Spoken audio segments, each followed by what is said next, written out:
That inscrutable thing is chiefly what I hate. And be the white whale agent or be the white whale principal, I will wreak that hate upon him. Talk not to me of blasphemy, man. I'd strike the sun if it insulted me. Sorry, I got a little bit excited there.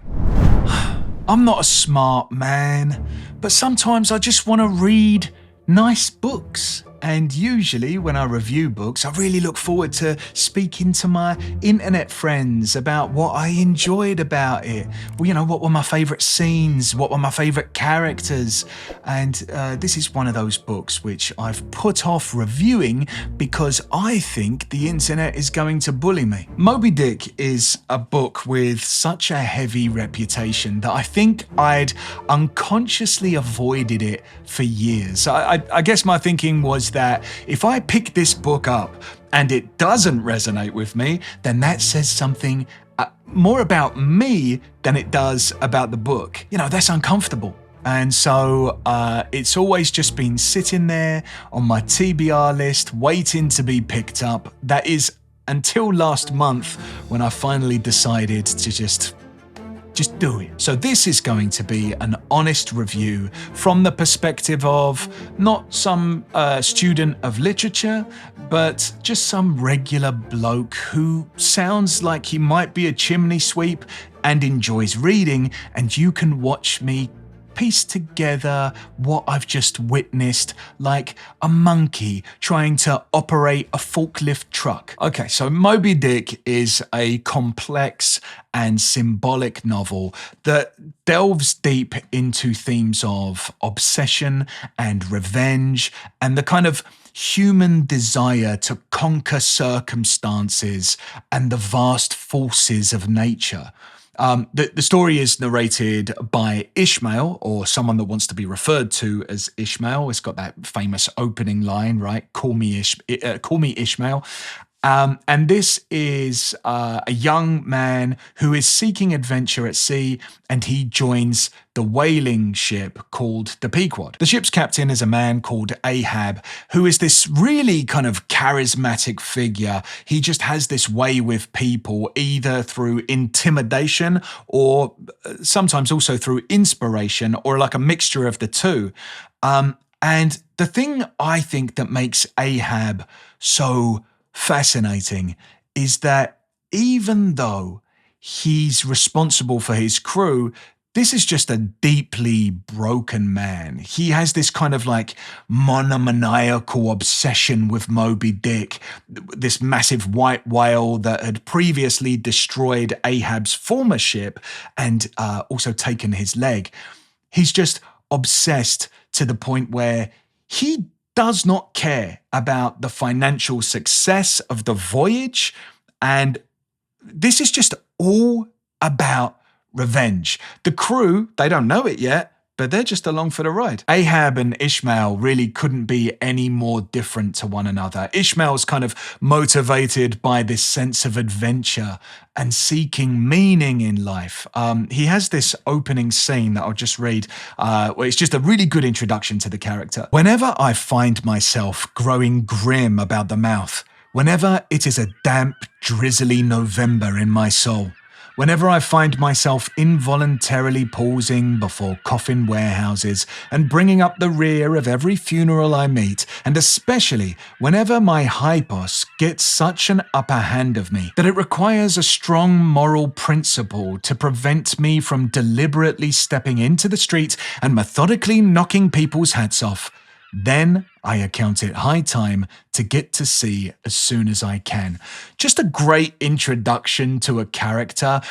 I liked him immediately. He's obviously got this kind of mischievous and adventurous spirit. And in the early scenes when we find him, he's looking for accommodation and looking for work. I just liked him right away. And there's this fantastic scene, one of my favorites in the whole book, where he meets this other character who I loved called Queequeg. Just another fantastic character. Queequeg is this Polynesian harpooner who gave up life in his own country as a prince so that he could pursue a life of adventure, a lot like Ishmael. And I really like the early scene where the only accommodation that's available to Ishmael is sharing a bed. And so he's waiting under the covers for Queequeg, who he's heard a lot about. He's heard that Queequeg is out selling heads, the kind of like shrunken heads. And so he's built up this image in his mind of this guy that he's going to meet.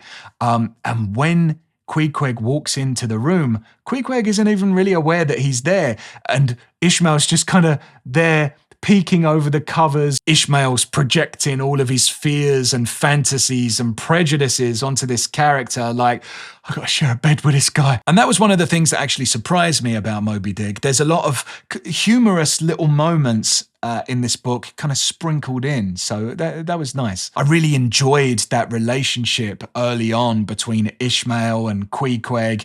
There's an interpretation that they are gay lovers. For example, they both sleep naked in bed together for an extended period of time. They wake up every morning, pray together. And at one point, Queequeg turns to Ishmael and says that in his culture, they would be married as brothers, right? So yeah, you can read into that interpretation. But after a while, Ishmael and Queequeg come across the Pequod. And that's where the voyage really begins, but also the story takes a massive turn. It seemed to me at this point as though Ishmael, who I was having a lot of fun hanging out with, went from being a full character to just becoming an omniscient narrator. Which surprised me. Like I say, I was just really having a lot of fun hanging out with Queequeg and Ishmael. And even though the narrator is still Ishmael, we're still inside his head and we're looking at everything through his eyes. As soon as he gets on the boat, he just, I don't know about you, but to me, it just felt a little bit distant. And the story became all about Ahab. And I'm not complaining about that because Ahab is my favorite character in the book. He's probably most people's favorite character in the book. The moment that Ahab finally arrives on the page, he is this character that just feels almost larger than life. And it's epic. Captain Ahab actually doesn't appear until chapter 68. And for a long time, Ahab has been this kind of unseen, looming figure that everybody is talking about, but no one has seen. And this kind of build-up creates a sense of anticipation and tension. And I thought that was a really good investment of pages, just building up this character in the reader's mind. For me, this is a feeling that's only heightened by Captain Ahab's position in literature today. He's as famous as Sherlock Holmes or Gatsby or Dracula. And as a big fan of books, it really felt pretty epic to meet him when he first steps onto the plank and the energy on the ship just shifts to this kind of like dark tone. He's presented as this brooding force of nature, and he's got this kind of like animal magnetism. It almost felt as though this isn't a man. This is the living embodiment of obsession and vengeance, and we're just all getting to witness it. He's got this scar running down his face. He's got an ivory leg made from a whale's jawbone. And the way that he just commands the crew without even really needing to speak much, it just, rather than making him feel like a captain of the ship, he felt like this kind of tragic hero from Greek myth. Revenge is always fun to read about, but the revenge in this book, I think, is especially interesting because Ahab wants revenge against a creature that doesn't even know he exists. There's a point in the book where one of the crew, I can't remember which character it was now, but one of the crew turns to Captain Ahab and he says, to be enraged with a dumb thing seems blasphemous. And basically what he's saying is, look, Moby Dick is living rent-free in your head. He don't even think about you, mate. And then Captain Ahab has a pretty good response to this, crazy but good. And I'm just going to read from the book again. This will be the last time I read a quote directly from the book. He says, "How can the prisoner reach outside except by thrusting through the wall? To me, The white whale is that wall, shoved near to me. Sometimes I think there's naught beyond, but 'tis enough. He tasks me, he heaps me. I see in him outrageous strength, with an inscrutable malice sinewing it. That inscrutable thing is chiefly what I hate. And be the white whale agent or be the white whale principal, I will wreak that hate upon him. Talk not to me of blasphemy, man. I'd strike the sun if it insulted me. Sorry, I got a little bit excited there. And here we see the problem. Captain Ahab has suffered physically and has been transformed. Life hasn't turned out the way that he wanted it to be, and he wants to hurt the thing that hurt him. To Ahab, it's not just about his physical injuries. Captain Ahab has taken all of the disappointments and frustrations of life that every person feels, and he has personified them in Moby Dick. This way, he's able to kind of like demystify his frustrations and kind of ignore the randomness of life, any ideas of fate. He can just push them to one side and he can focus on his hate, on one thing, all of his hate aimed at one thing. But then he goes even one step further, because for his vengeance to mean something, he has to believe that Moby Dick hates him back. And we all know that Moby Dick doesn't know who Captain Ahab is. He doesn't know what a Captain Ahab is, but it's meaningless. This quest for vengeance to Captain Ahab is kind of meaningless if Moby Dick is unaware of him. He needs that kind of sense of rivalry to be mutual. It's like, when you stub your toe on a table leg and you go, it's that. But as the crew start to see what all of this is about, the mood gets even darker. As the book progresses, they come across other ships, and each time that they do, there's this kind of noticeable darkening of mood with each meeting. Every time they cross paths with another vessel, Captain Ahab's always just got the same question, and the question is, have you seen the white whale? These encounters in the book are known as gams, and they're known as gams in the whaling world, apparently, which traditionally would be a chance for camaraderie and sharing news between ships. But for Ahab, it's just all about, where's Moby Dick? Have you seen Moby Dick? Where's Moby Dick? One of my favourite scenes is when he comes across another ship, and I think it's one of the British ships that he comes across, and this captain on the ship has lost his arm to Moby Dick.